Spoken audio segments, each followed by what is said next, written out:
inflamatoria pélvica y vamos a comenzar. Por favor, la siguiente.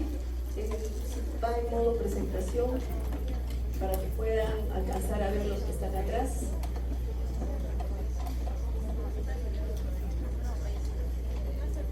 Y saben, ese es los temas, los puntos que vamos a tratar. La siguiente.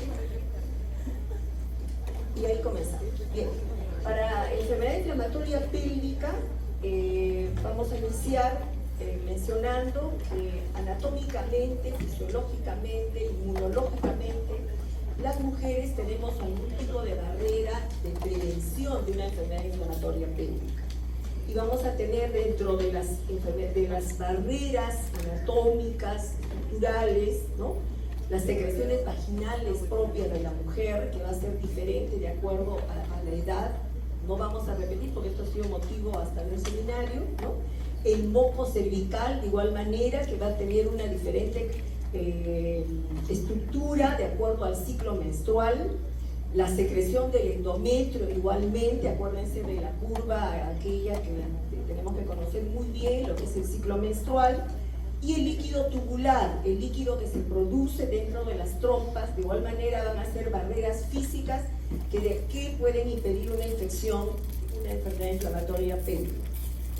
Inmunológicas, tenemos el sistema inmunológico propio de la mujer, que esto podría estar, por ejemplo, ¿no?, disminuido en caso la mujer tenga algún tipo de antecedente inmunológico, ¿no? El tejido endocervical, el endometrial, acuérdense que presentan células. Esas células van a ser también alguna barrera para la posibilidad de infecciones.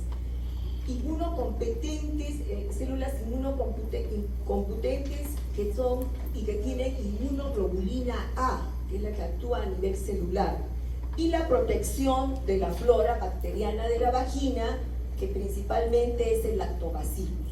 Entonces, si una mujer tiene todo esto, estas barreras óptimamente funcionando, probablemente tenga menos posibilidad de tener una infección. La siguiente. Y vamos a hacer la definición de qué es una enfermedad inflamatoria pélvica. Es un síndrome clínico. Acuérdense, esto es bien importante porque muchas veces, como vamos a ver, el diagnóstico va a ser clínico, de una patología infecciosa del tracto genital superior, ¿no?, que generalmente va a ser una infección de tipo ascendente.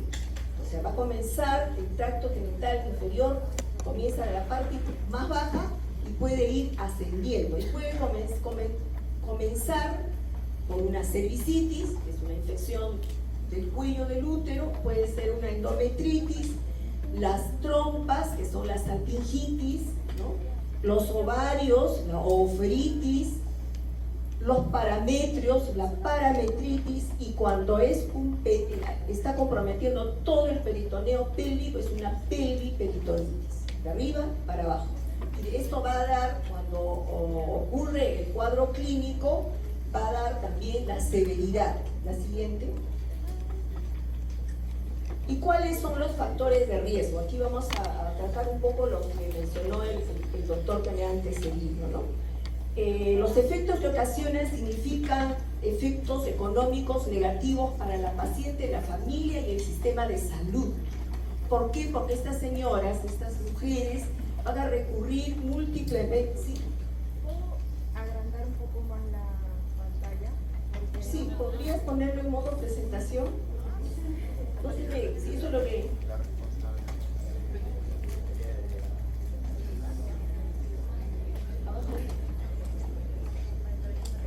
Ahí está, perfecto. Yo lo veía mucho cerca, ¿no? Bien, entonces les decía que va a significar efectos económicos para la misma paciente, para la familia y para el sistema de salud, porque van a ser mujeres que van a acudir muy frecuentemente a solicitar una atención de salud. Los costos indirectos también se incrementan, ¿no?, porque hay pérdida de rendimiento, ausentismo, que puede conducir en casos extremos a pérdidas de puestos laborales. Lamentablemente, ustedes saben que las mujeres estamos en disparidad con los varones. Entonces, cuando una mujer en una institución, sobre todo privada, ¿no?, falta permanentemente y tiene dolor, enfermedad inflamatoria pélvica o enfermedades propias de la mujer, es muy fácil que la Oficina de Recursos Humanos la siguiente vez no le renueve el contrato, ¿no? Entonces va a ser, esas consecuencias van a ser directamente de la mujer, porque va a tener hospitalizaciones frecuentes, se pueden hospitalizar, puede tener la pérdida de la fertilidad, como conversaron en la clase anterior, y en casos muy raros, pero sí tener en cuenta, puede hasta conducir a una muerte, cuando se produce una sepsis a consecuencia de una ruptura, por ejemplo, de un absceso tubovario. Entonces, esta es una enfermedad que puede llevar a disminuir, por ejemplo, la calidad de la vida de la mujer por el dolor y en ocasiones a la relación de pareja. ¿Por qué? Porque la mujer va a estar constantemente con dolor y eso va a impedir que haya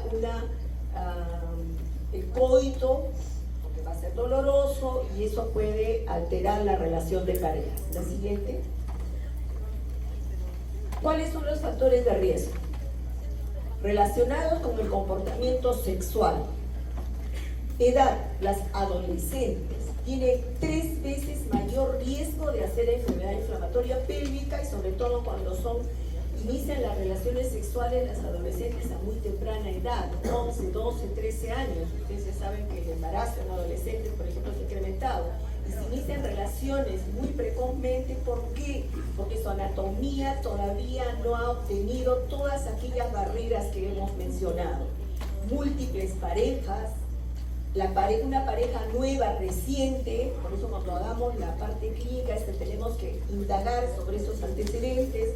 La relación sin protección, por ejemplo, sin el uso de un preservativo, cuando es una pareja nueva, o esta mujer, esta dama ha tenido muchas parejas y no está pidiendo que el varón use preservativo, o ella tampoco está usando preservativo, porque sabemos que existe preservativo femenino. Esto le da 4 veces mayor de tener enfermedad inflamatoria pélvica. Las ITS generalmente comparten los mismos factores de riesgo. Todos estos son los mismos para infecciones de transmisión sexual.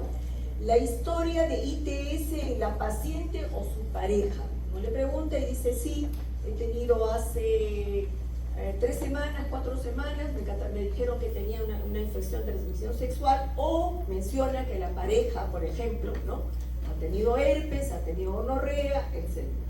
Otros, por ejemplo, no perdamos de vista, hay que tener mucho cuidado, los casos de instrumentación, por ejemplo, la inserción del DIU sin seguir todos los pasos para prevenir infección. O sea, por ser muy rápidos, no limpiamos bien el cuello, no usamos asepsia, etc. La interrupción del embarazo, el aborto, o podría ser una interrupción hasta legal del embarazo, si no se ha cumplido con las normas, puede condicionar.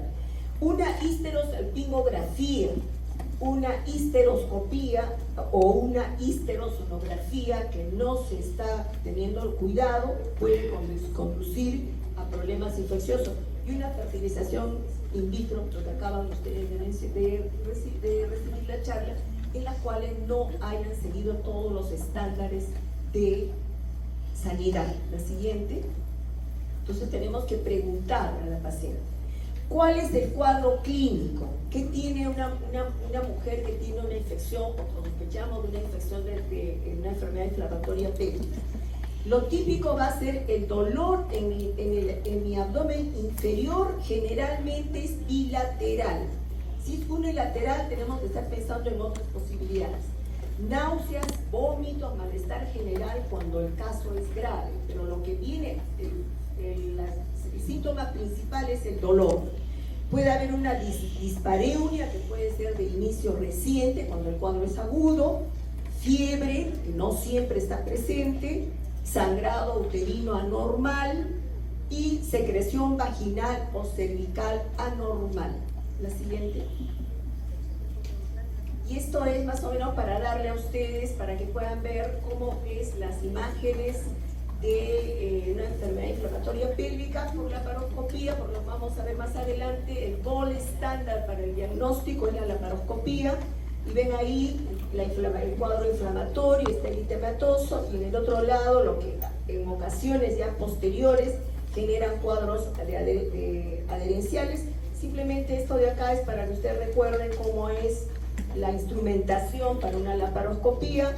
Y en el cuadro siguiente es, por ejemplo, que tenemos que hacer, como vamos a ver más adelante, la exploración de la pelvis. Tenemos que evaluar la pelvis, tenemos que hacer laboratorio, podemos pedir algún examen auxiliar y finalmente, como digo, en muchas ocasiones el diagnóstico es por vía laparoscópica. La siguiente. ¿Cuál? El examen clínico. ¿Qué es lo que tenemos que hacer? Primero hemos preguntado todos los antecedentes de la mujer que viene con dolor. Ya hemos descrito el cuadro clínico que puede traer. Segundo, siguiendo la semiología de la atención de salud, vamos a hacer el examen clínico. Indudablemente hemos tomado las funciones vitales, etcétera, pero lo que vamos a encontrar básicamente es dolor. La mujer que viene por dolor, y puede haber un dolor en mi abdomen inferior. Repito, generalmente ocupa todo el abdomen inferior. Podría haber una reacción peritoneal, ¿no? Un compromiso del peritoneo, y eso nos puede dar severidad o nos puede conducir a diagnósticos diferenciales. Cuando ya hacemos el examen específico ginecológico, vamos a tener dolor a la movilización del cervix. Movilizamos el cervix y la mujer se puede quejar de dolor unilateral o bilateral. Dolor a la palpación de los anexos, que no siempre se palpan, en realidad no esperemos. Las trompas, por ejemplo, es casi imposible que las palpemos, excepto que estén sumamente engrosadas, aumentadas de tamaño o haya un hidrosalpis, que normalmente no se palpan. Pero sí, si hay masas anexiales, podemos llegar a palpar. Dolor a la movilización uterina, al examen bimanual. Cogemos, de alguna manera, podemos movilizar todo el útero, en algunas mujeres es posible, y podemos ver que tiene dolor. Y en otros, la fiebre, que no siempre está, ¿no? La leucorrea mucopurulenta, que hay que sospechar ahí a un germen específico, y la presencia de abundantes leucocitos en la toma endocervical. Esto es haciendo lo que deberíamos hacer cuando ocurre una paciente o acude una paciente, por ejemplo, a la emergencia. Y es posible hacer un frotis y ver el incremento de leucocitos en el frotis de la secreción endocervical. La siguiente. ¿Y cómo voy a hacer el diagnóstico? Ya tengo historia clínica, ya tengo el examen clínico y viene mi diagnóstico. Tiene que ser la historia clínica, está incluida ya el examen clínico, más los factores de riesgo que hemos mencionado con anterioridad. ¿Cuáles vamos a considerar? Los criterios mayores están incluidos el dolor pélvico y el dolor del cervix y uterino. Por eso es importante que aprendamos a hacer adecuadamente una evaluación, un tacto vaginal. Y criterios menores, está la fiebre, la leucorrea mucopurulenta y el apoyo que puedo tener de exámenes auxiliares, el laboratorio, que puedo tener leucocitosis, PCR y BCG elevados. Entonces, esos van a ser los criterios que tengo que tener en cuenta para plantear un diagnóstico de enfermedad inflamatoria pélvica. La siguiente. ¿Y qué exámenes complementarios tengo que solicitar? Cuando ya tengo alta sospecha de una paciente que pueda tener esta patología, tengo que solicitar laboratorio. Primero, no se olviden, jóvenes, como en la clase que hicimos también de sangrado uterino anormal, tengo que descartar embarazo. Pueda que tenga una fecha de última regla reciente, de repente no usa un método anticonceptivo seguro, no usa ninguno, ¿no? Entonces, siempre sospechar la posibilidad de un embarazo, sobre todo si se está acompañando de un sangrado uterino anormal. ¿Por qué? Porque si ya tiene embarazo, va a haber otras posibilidades diagnósticas. Un hemograma, PCR, BSG, un perfil hepático, ¿no? Bioquímica, HIV, sífilis y hepatitis B. ¿Por qué? Porque esto está dentro de lo que es el tamizaje en la mujer en la edad reproductiva. No porque vayamos a discriminarla porque tiene HIV, sífilis o hepatitis B, sino es parte del tamizaje que se hace a una mujer cuando está acudiendo a una atención de salud. En imágenes tengo que solicitar una ecografía transvaginal, pero si es una jovencita adolescente que acude sin, nos da la historia de que no tiene relaciones sexuales, probablemente solicite una ecografía pélvica. Y si no tengo un diagnóstico preciso y el cuadro amerita porque hay dudas entre una y otra patología, podría solicitar una tomografía o una resonancia magnética. Esto es, las resonancias a veces las solicitamos cuando tenemos dudas o el manejo, por ejemplo, como vamos a ver más adelante, de un cuadro más severo. En microbiología debería solicitar un frotis del canal endocervical en la búsqueda de leucocitos polimorfonucleares, GRAM, y ojalá se pudiesen hacer, como dice lo que es las guías para manejo de esta patología, un cultivo, pero sabemos que muchas veces nuestros hospitales carecen de estos métodos diagnósticos. Pero el GRAM es muy importante, ¿por qué? Porque en un GRAM pueden encontrar, y eso es patognomónico, que es la Neisseria gonorrea, la gonorrea, y tiene una característica. ¿Alguien me dice qué es lo característico de la gonorrea desde el punto de vista microbiológico, de coloración, etcétera? ¿Cómo es? Diplococo. ¿Gram negativo, gram positivo? Negativo. Negativo. ¿Ah?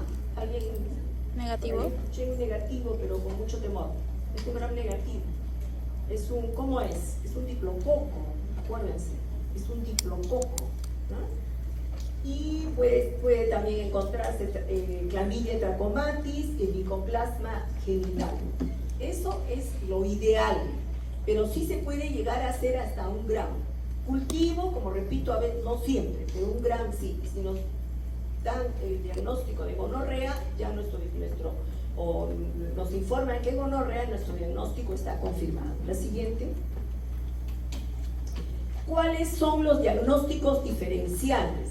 Porque esto no es tan simple, que una mujer acuda con un cuadro, sí, es dolor, etcétera, pero va unado a otros hallazgos y como les dije, de repente el dolor es unilateral, palpa una masa y por ahí, por ejemplo, me salió una beta positiva. Entonces hay un embarazo, pero está con dolor, ¿sí? Entonces, si nos sale, por ejemplo, que tiene una beta positiva, un examen de confirmatorio de embarazo positivo, pese a que nos dice que no tiene problemas con su periodo menstrual, o muchas veces dicen niegan tener relaciones, y nos dicen mi última relación sexual fue hace 3 meses, ¿no? Y cuando le hacemos el examen nos sale positivo. En ese caso ya está la posibilidad, si más aún, si el examen clínico, igual hay dolor a la movilización del cervix, hay dolor cuando palpo el fondo de saco de Douglas, o lo palpo ocupado, pues no debería palparse ocupado, y la imagen ecográfica me dice que hay una masa a nivel de uno de los anexos, mi sospecha alta es un embarazo ectópico. Pero también puede ocurrir, me puede salir una beta positivo, puede tener fiebre, puede tener dolor, puede tener sangrado, puede tener hasta una secreción de aspecto purulento, y al salir positivo, a nivel de anexos no encuentro nada, pero a la exploración saco restos endouterinos compatibles con tejido trofoblástico y que hay muy mal olor, mi sospecha es un aborto séptico, o podría ser un aborto incompleto si la paciente no tiene fiebre, no hay mayor dolor, etc. Entonces nunca dejemos de pensar en la patología que es la más complicada y que podría causar mucho daño a la mujer, es el embarazo ectópico, siempre tengámoslo presente.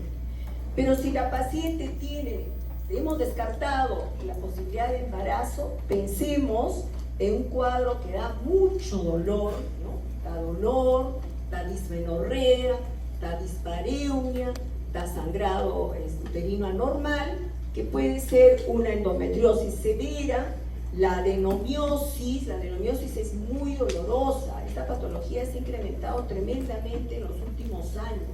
Las mujeres jóvenes están teniendo adenomiosis. ¿Y qué es adenomiosis? Es la implantación del tejido endometrial dentro del útero, y que la mujer tiene parte de ese cuadro, es una dismenorrea severa, dolor, sangrado, y que en ocasiones es un factor también que puede impedir el embarazo. Entonces no dejemos de considerar la adenomiosis, un quiste de ovario complicado.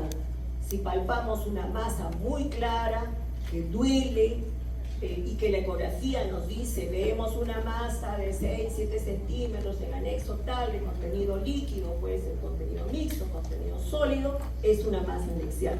Pero nunca confíen tanto en la ecografía si previamente no han hecho un examen clínico.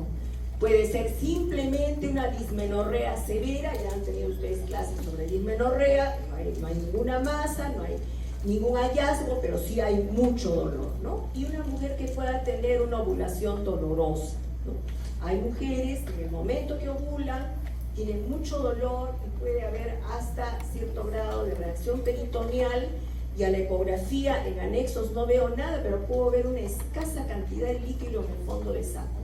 ¿Y eso por qué? Porque al haber la ovulación se rompió el folículo, hay un pequeño sangrado a nivel del sitio de la ovulación, eso produce irritación peritoneal y hay dolor. Entonces podemos tener toda esa posibilidad. La apendicitis aguda es otra posibilidad, una paciente que viene con dolor de mi abdomen inferior. Ya no es ahora tan clásico lo que habíamos estudiado, doctor Donaire, en nuestras épocas, ¿sí? Que el dolor comenzaba en el epigastrio, que luego se localizaba en la fosa ilíaca derecha. Ahora ya es una sintomatología muy bizarra, ¿no? O sea, ya no es lo clásico.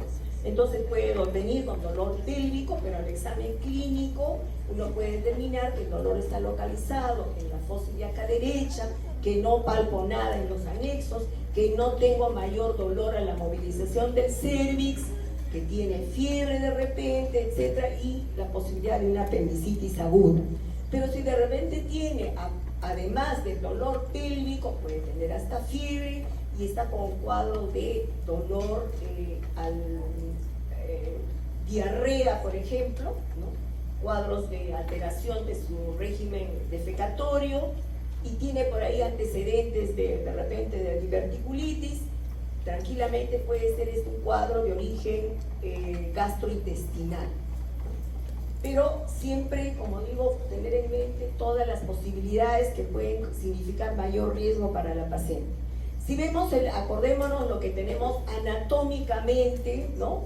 Dentro de lo que es la disposición de los genitales internos, también tenemos vejiga, y puede ser una cistitis, una pielonefritis, las litiasis renales, vienen con muchísimo dolor, pero es un dolor que se irradia dependiendo de a qué nivel, cuál de los riñones tiene la litiasis, o está en el tracto urinario, en el uréter. Es un dolor que se va a irradiar a la cara interna de la pierna, del mismo lado, y al examen clínico y el laboratorio que voy a tener la hematuria o la microhematuria. Entonces, eso me puede estar orientando a una litiasis renal, y probablemente sea la ecografía la que me confirme. Y finalmente, dolor de origen desconocido. Entonces, ustedes saben que cuando no encontramos nada, esto es desconocido, ¿no? Y quedan muchas veces estas mujeres que tienen dolor, no necesariamente agudo, y esto ya va un poco con lo que es dolor pélvico crónico, que ya puede ser la causa todas estas, pero quedan secuelas, ¿no? Y es la paciente que acude con mucha frecuencia a la institución de salud a solicitar una evaluación, y nunca se le encuentra nada, y ahí ya empieza todo el manejo de que podría ser un cuadro, por ejemplo, de tipo psicógeno, ¿no? Pero eso lo dejamos al final. Primero pensemos en todo lo que tenga base orgánica. La siguiente, esas son nuestras posibilidades diagnósticas, todas las cuadros que pueden dar dolor. Entonces, ¿cómo vamos a tener ya nuestro diagnóstico definitivo antes de pasar al plan de trabajo y al tratamiento? Vamos a tener el cuadro clínico que hemos mencionado, la anamnesis, el examen clínico, laboratorio, ¿no? Las imágenes que puede dar la ecografía transvaginal, que puede ser un engrosamiento de trompas, ¿no?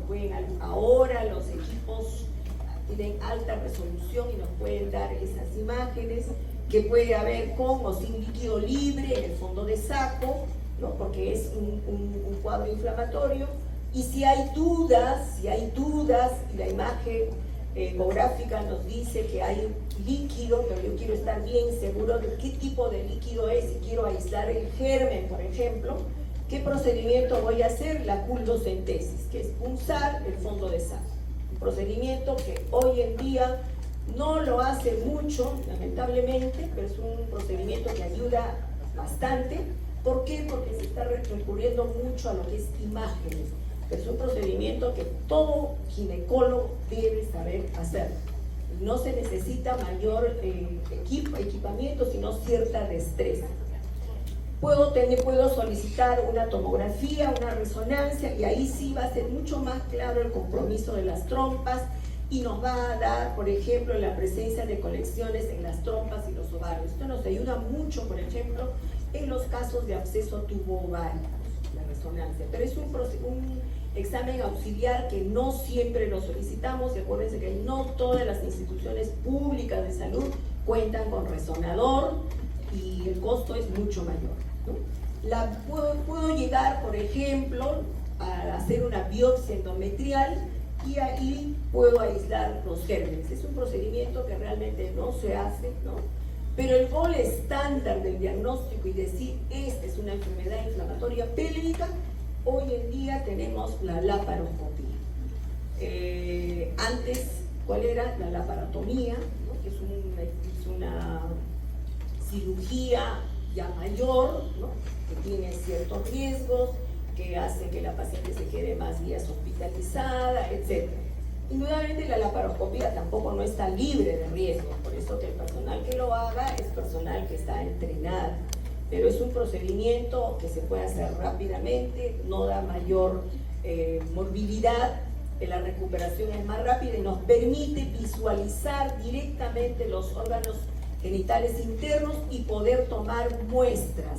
Puedo tomar muestras de líquido, puedo hacer una biopsia de ovario, puedo hacer las trompas, generalmente no hacemos biopsia, pero sí del ovario. Lo importante es tomar las muestras de ese líquido que puede estar en el fondo de saco para hacer rápidamente un gram o mandar para cultivo, ¿no? Entonces, ¿en quiénes pedimos la laparoscopía? En aquellas en las cuales el diagnóstico no es muy claro, o aquellas en las que la evolución es tórpida. O sea, tuve el diagnóstico de enfermedad inflamatoria pélvica, le he instaurado el tratamiento, la paciente está hospitalizada, pero sigue febril, sigue con dolor, y la ecografía me sigue diciendo que tiene esa masa, entonces para poder estar bien seguros es una laparoscopía. No es algo que se haga de rutina a todas las pacientes con sospecha de enfermedad inflamatoria pélvica, solamente en los casos que se está mencionando. La siguiente. Y estas son las imágenes que se puede ver en ecografía. La primera es una masa a nivel de anexo, la siguiente es una masa anexial, ¿no? Para poder diferenciarla, y la otra es un absceso tabicado. Y este de acá es una imagen para que ustedes quizás algunos que terminen la rotación no vean en ninguna ocasión en la emergencia hacer una culdocentesis. Se ha perdido totalmente ese procedimiento. Pero es un procedimiento muy simple, no requiere anestesia, simplemente el consentimiento informado de la paciente. ¿Y en qué consiste? En colocar un espéculo primero, limpiar bien el cuello del útero, el fondo de saco de la vagina, coger con una pinza tirabalas, una pinza de tracción cervical, se coge el labio posterior, se tracciona, previamente se ha preparado una jeringa de preferencia de 20 centímetros, ¿no? Y se le coloca, hoy en día hay agujas descartables, ¿no? Pero Si no hay aguja descartable, se puede usar una aguja hipodérmica, generalmente 20, 18, que sea gruesa, no usar una 21 porque es muy delgada, y si hay secreción espesa no voy a aspirar nada, y se tracciona el cuello del labio posterior, se le pide a la paciente que puje. Al pujar, la paciente uno siente menos dolor a la hora que uno punza el cul-de-sac, el fondo de saco, y aspira. Si, por ejemplo, estamos sospechando ectópico, nuestro diagnóstico se confirma con una cultocentesis, que en la universidad, en el hospital donde hicimos la especialidad, era un procedimiento de rutina, se saca sangre, se guardaba la jeringa, el diagnóstico de embarazo ectópico complicado estaba hecho. Saco una secreción purulenta, mi diagnóstico de enfermedad inflamatoria pélvica está confirmado. Pero, por ejemplo, podría haber el caso de apendicitis. Ahí tenemos que trabajar muy de la mano, por ejemplo, con el cirujano. Es un líquido inflamatorio, simplemente es un líquido transparente, quizás un poco espeso, amarillento, igualmente va para estudio de Gram y cultivo. Entonces es un procedimiento, como digo, simple, rápido, y tenemos que los especialistas estar entrenados. Y la otra es una imagen por laparotomía, ven ustedes, la pared está abierta y todo el compromiso de los genitales, ¿no?, con una secreción purulenta. Y la otra es una imagen por laparoscopía, en la cual se está viendo también esa secreción purulenta, pero nos permite simplemente aspirar. La siguiente. De procedimientos tan simples como a uno más avanzado que nos confirman la enfermedad inflamatoria pélvica. Entonces ya tenemos clínica, tenemos diagnóstico, y ahora tenemos que hacer un estadiaje para ver qué tratamiento va a tener esta paciente. Entonces, el estadio 1 no es el más simple, simplemente es una salpingitis, pero sin peritonitis. Es una paciente que viene con dolor, evidencio el dolor, la ecografía es completamente negativa, no hay líquido en el fondo de saco, y la paciente tiene los factores de riesgo que hemos mencionado. Estadio 1. Este generalmente se va a correlacionar, como lo vamos a ver más adelante, con lo que es la severidad, con uno leve, y puede ser de manejo ambulatorio. El estadio 2 ya es una salpingitis con peritonitis, que quiere decir que puedo encontrar al examen clínico bastante dolor y una reacción peritoneal. Pero ya he descartado que sea apendicitis, ya he descartado que sea embarazo ectópico, me quedo con salpingitis. Y el estadio 3, salpingitis con el absceso tubo ovárico.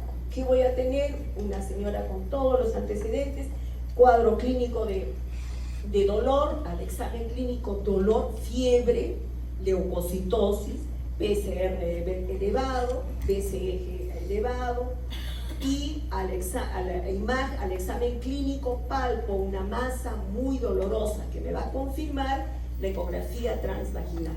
Me informa que tiene una masa de 4 por 5 centímetros en el anexo izquierdo, derecho, etcétera, y que tiene escaso líquido en el fondo de saco. Mi diagnóstico es absceso tubo ovárico. Y el estadio 4, que hay que tener mucho cuidado, es cuando ese absceso, rara vez nos llega ya un absceso roto, se nos rompe mientras la paciente está hospitalizada, es aquella que no está respondiendo al tratamiento. Y el estadio 4 es la ruptura de un absceso. Rompe el absceso, disemina todo ese cuadro infeccioso, toda esa colección purulenta en la cavidad abdominal, pélvica abdominal, y si la paciente tiene algún factor que la hace inmunodeprimida, como les decía, puede hasta ocasionar la muerte. Entonces tengamos cuidado, de modo que cuando una paciente en el estadio 3 está hospitalizada, se le hace un seguimiento en función de prevenir que el absceso se rompa. Como vamos a ver más adelante, o sea, un tratamiento es drenar ese absceso antes de que se rompa. La siguiente. Entonces, ¿cómo voy a clasificar? Esos son los estadios, y aquí voy a clasificar para qué, básicamente para dar el tratamiento. Grado 1 leve es lo que dijimos, la salpingitis sin compromiso peritoneal. Esto es no complicada, sin masa anexial, no hay datos de abdomen agudo ni de la irritación peritoneal. Estos casos generalmente se manejan en forma ambulatoria, no amerita hospitalización. El grado 2, que es moderada, ya es una enfermedad complicada, ¿no? Puede haber presencia de masa anexial o un absceso que está involucrando las trompas y ovarios. Puede o no haber signo de irritación peritoneal, pero sí hay masa. Cuando hay una masa, la paciente tiene que estar hospitalizada. ¿Qué quiere decir? A partir del grado 2 y grado 3, la paciente es manejo hospitalario. Y ustedes entenderán que hoy en día tenemos, por todos los factores de riesgo que hemos mencionado, las jóvenes, su historia sexual a veces involucra múltiples parejas sexuales, sin protección, etcétera, etcétera. Entonces, tenemos un buen número de pacientes que requieren hospitalización. Y el grado 3, que es grado o severa, es una diseminada a estructuras extrapélvicas. El absceso tubo ovárico roto o una pelviperitonitis con o sin datos de respuesta sistémica inflamatoria. Entonces, esta paciente sí es grave y necesita un manejo inmediato. La siguiente.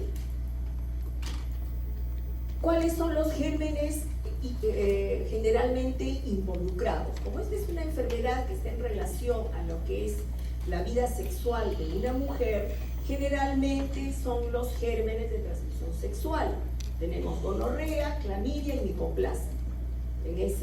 No es que sea en ese orden, ahora tenemos muchísima clamidia se ha incrementado bastante, ¿no? Quizás la gonorrea no es lo que era años antes, ha disminuido. ¿Y por qué? Porque generalmente la gonorrea, tanto en varón y en la mujer, es diferente. El varón es muy sintomático, entonces el hombre que tiene una infección por gonorrea rápidamente busca ayuda médica y es tratado. La mujer que ha sido infectada quizás por su pareja que tiene gonorrea no tiene el cuadro clínico tan florido como el varón, entonces por eso que nos obliga a buscar gonorrea. Puede también haber puede haber una infección, por la microbiota del tracto genitourinario, puede haber estreptococo, Proteus, Escherichia coli, Gardnerella vaginalis, bacteroides, etc. De ahí que el tratamiento no solamente, a pesar, si tenemos ya la Neisseria gonorrea, damos específicamente, pero el tratamiento, como no tenemos todavía esa facilidad de cultivar y aislar germen, el tratamiento tiene que ser para la posibilidad de todas estas bacterias. Y también podemos tener patógenos respiratorios como Haemophilus influenza y Streptococcus vaginalis, sobre todo en algunas pacientes que podrían, por ejemplo, ser tuberculosas, pacientes portadoras de VIH, las que están con problemas de inmunosupresión, etcétera, que pueden hacer que sean más fácilmente ser infectadas. La siguiente. Entonces, ¿cómo es el tratamiento? Ya tengo el diagnóstico, ya he hecho la clasificación de los grados de severidad. Entonces, ¿qué hacemos inicialmente? Como viene la paciente de la emergencia, de repente viene la consulta externa y no me permite hacer todo lo que hemos mencionado, aislar el germen, pero sí tengo antecedentes, examen clínico y por ahí algún examen de laboratorio que me apoye. Entonces, debemos de tener comenzamos con un tratamiento empírico, porque si viene con dolor, yo no voy a esperar que me dé el resultado 4 días, 5 días después, por ejemplo, ¿no? Entonces se debe tener en cuenta que siempre debemos cubrir gonorrea y clamidia trachomatis, que es lo más frecuente. Entonces, nuestra terapia va a estar enfocado a cubrir esas posibilidades. La duración total del tratamiento debe ser de 14 días. Cuando uno le dice esto a las pacientes, 14 días, por ejemplo, recibir tetraciclinas 14 días.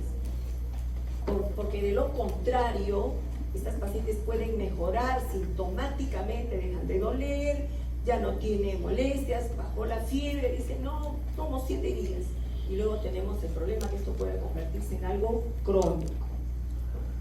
Se debe asociar generalmente a analgésicos, antipiréticos si la paciente tiene fiebre, hidratación y reposo, por ejemplo, en las pacientes que estén hospitalizadas. O aún si uno da un manejo ambulatorio, ¿no? Indicarle reposo, se les da descanso médico, de ahí lo que yo les mencionaba, que esto a veces genera que las mujeres dejen de trabajar, lo que va a generar problemas a ella y a la institución en la cual labora, ¿no? Y se asociará cobertura frente a anaerobios por su alta asociación, lo que les mencionaba antes. En los siguientes casos, por ejemplo, cuando hay un diagnóstico de absceso pélvico, tenemos que considerar los anaerobios. La detección de tricomona o vaginosis bacteriana, debemos considerar, por eso le damos un tratamiento que pueda cubrir a todos ellos. Y el antecedente de instrumentación ginecológica días previos. Por ejemplo, alguna mujer puede ocultarnos que se ha hecho un aborto 5 días antes. O le pusieron un DIU hace 6 días. O le solicitaron una histerosalpingografía porque está en estudios por infertilidad hace 5 días.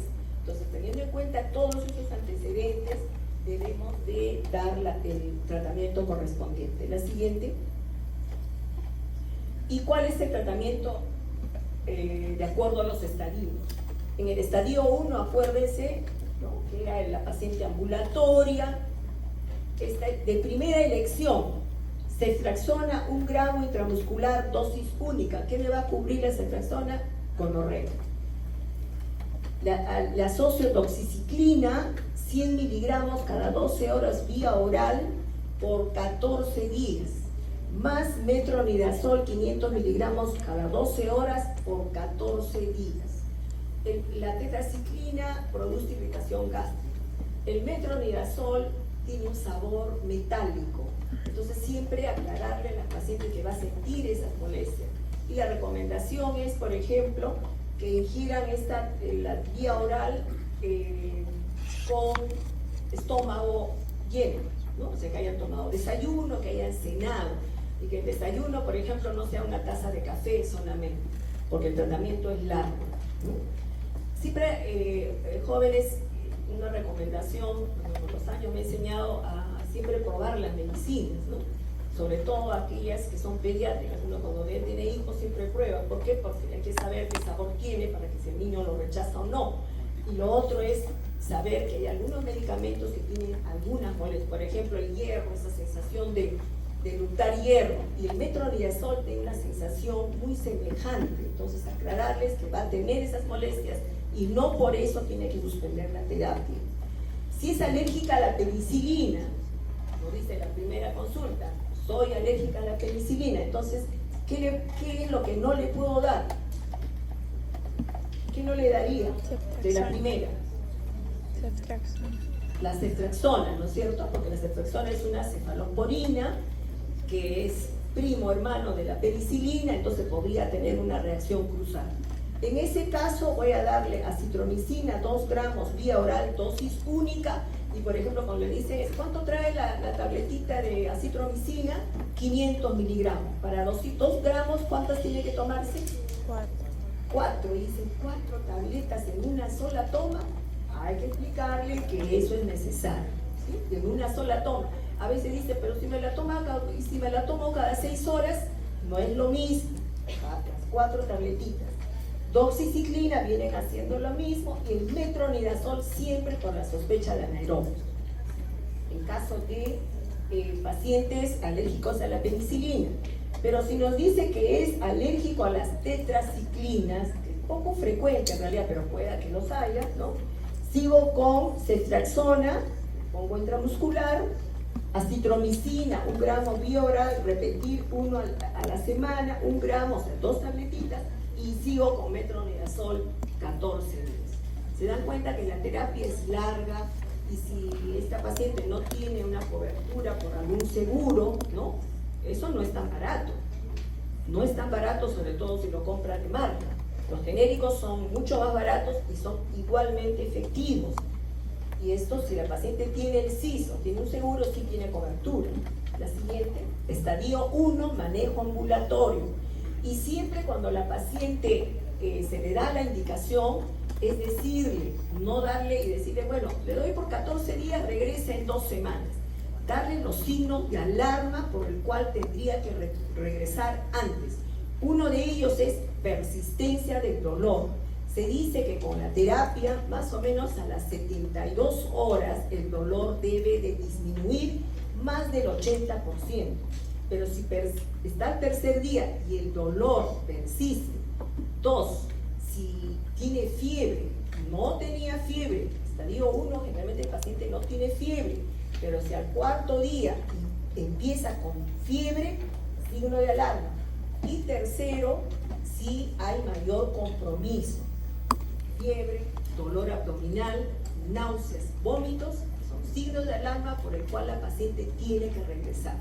La gran mayoría de pacientes responden a ese tratamiento de vía oral, pero algunas pueden complicarse. Pero ¿a quiénes las tengo que hospitalizar? Hemos hablado de la paciente que tiene manejo ambulatorio. ¿A quiénes le tengo que hospitalizar? A la paciente que la veo en mal estado general, la veo tiene fiebre, el dolor no cede, es un estadio 1 y no cedió el dolor, y náuseas y vómitos. Entonces, 4.º, 5.º día, 6.º día la paciente no ha mejorado, se hospitaliza. O si viene a la emergencia y tiene todos esos hallazgos. Estadios 2 y 3, criterios de hospitalización. ¿Por qué? Porque además tengo que excluir otras posibilidades de emergencias quirúrgicas. Por ejemplo, que sea una apendicitis. Y si yo la mando a su casa, pueda que mejore ligeramente, pero luego el cuadro, porque no se ha tratado el cuadro de fondo, se puede complicar. Entonces, hospitalizo estadios 2 y 3. Y aquellas que tienen mala respuesta al tratamiento oral o sospecha de incumplimiento, que es lo más frecuente. Si hospitalizáramos a todas las que no cumplen, créanme que los servicios de ginecología se llenarían, pero uno tiene que tener criterios para hospitalizar a la paciente. Si uno explica bien el cuadro que tiene, la necesidad de cumplimiento de la terapia y generar en la mujer, quizás en su familia o en su pareja, lo que se llama la adherencia al tratamiento, probablemente no se complica y no requeriría hospitalización. ¿En quiénes más tengo que hospitalizar? Es en gestantes, porque puede incrementar la morbilidad materna o fetal, y también en las adolescentes, 15, 14, 16, 17 años, que vienen con un cuadro de enfermedad inflamatoria pélvica, es manejo hospitalario. ¿Por qué? Porque estas jovencitas no van a cumplir un tratamiento oral y muchas veces vienen con un estadio 2. Con un estadio 2, entonces amerita hospitalización. La siguiente. ¿Cómo es el tratamiento hospitalario? Estadio 2, estadio 3, o la paciente que estuvo con manejo ambulatorio y no respondió, tengo que hospitalizarla. Esquema 1, tenemos 2 esquemas. El esquema 1 es ceftriaxona, nunca se deja de dar 1 gramo cada 24 horas, endovenoso, más ahí puedo pasar a vía oral, la doxiciclina 100 miligramos cada 12 horas si tolera, y añadirle el metronidazol 500 miligramos cada 12 horas endovenoso o vía oral si la paciente lo puede tolerar por 14 días. Ahora, estas pacientes no permanecen pues 14 días, probablemente muchos de ustedes que han visto en los hospitales, se las estamos dando de alta pues al 7º, 8º día, se completa el manejo vía oral, porque la demanda es grande de otro tipo de patologías y los servicios se nos saturan, ¿no? Pero la idea es 14 días. Esquema 2, que es el que más usamos, ¿no? Puede ser clindamicina, 900 miligramos cada 8 horas endovenoso, más gentamicina con la dosis de 3 a 6 miligramos por kilo, 24 horas, y esto va cuando ya hay mejoría de los síntomas, o sea, ya no tiene fiebre, el dolor ha disminuido, o por ejemplo, tiene un absceso tubovárico pequeño, de 3 centímetros, ecográficamente uno ve que se ha reducido ¿no? O no ha aumentado y el cuadro clínico de la paciente es favorable, podemos pasar a clindamicina vía oral y comenzamos con la doxiciclina por los 14 días. Todo va a depender de la evolución de la paciente, pero el tratamiento debe cumplir los 14 días. La siguiente. ¿Y cuándo es quirúrgico? ¿Cuándo requiero hacer un tratamiento quirúrgico? Preferentemente por vía laparoscópica, pero si no, a ver, por ejemplo, es una institución, hoy en día creo que no hay ninguna institución que no tenga un equipo, o sea, el equipo para hacer laparoscopia, ¿no? Pero puede que ocurra, de repente en provincias, ustedes van a tener oportunidad de hacer el serum o los que consigan trabajar en provincias, y todavía están un poco, la laparoscopía no está muy fortalecida, no hay mucha destreza, nunca olviden de que siempre hacer lo que uno más sabe, siempre hacer lo que uno más domina. Eso es importante, si no estamos cometiendo, o sea, impericia, ¿no? Eso es peligroso. ¿En qué casos? En el absceso tubo ovárico que no responde al tratamiento antibiótico, lo que les mencionaba, es un absceso de 3-4 centímetros. Se dice que el límite para dar tratamiento antibiótico y no quirúrgico es un absceso de 5 centímetros. Si tengo un absceso de 6 centímetros o más, el tratamiento es netamente quirúrgico por vía laparoscópica o laparotomía, que consiste en drenar ese absceso, aspirar todo ese absceso, ¿no? Y el tratamiento antibiótico. Y puede ser ahora, bien, la tecnología está permitiendo que ni siquiera ya se haga por laparoscopía, sino por manejo percutáneo. ¿Qué significa esto? Esto lo dominan mucho los radiólogos, es parte de su entrenamiento, y también los ginecólogos, y consiste en introducir a través de la pared abdominal unas pequeñas sondas muy delgadas, guiados por ecografía, y van directamente al absceso y a través de esa sonda aspiran. Eso se ha visto en cualquier localización, abdominal, torácica, los abscesos hepáticos, por ejemplo, son los que más realizan, que es la aspiración percutánea. También los hemos visto hacer en la parte ginecológica, ¿no? Entonces, de tal manera que también se puede hacer. Y esa es un manejo, solamente requiere una pequeña dosis de xilocaína local, el paciente está completamente despierto, puede hacerse en la sala de procedimientos, no requiere usar en muchas ocasiones la sala de operaciones, lo cual reduce mucho el tiempo de permanencia, etc. La histerectomía es poco frecuente.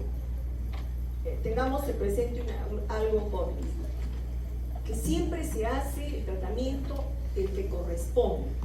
Les digo, por ejemplo, si llega una señora de 43 años que ya tuvo sus 3 hijos, que estaba usando un DIU y que tiene una enfermedad inflamatoria pélvica con un absceso tubo-ovárico de 7 centímetros, la paciente está muy adolorida, etcétera, etcétera, y se plantea la cirugía.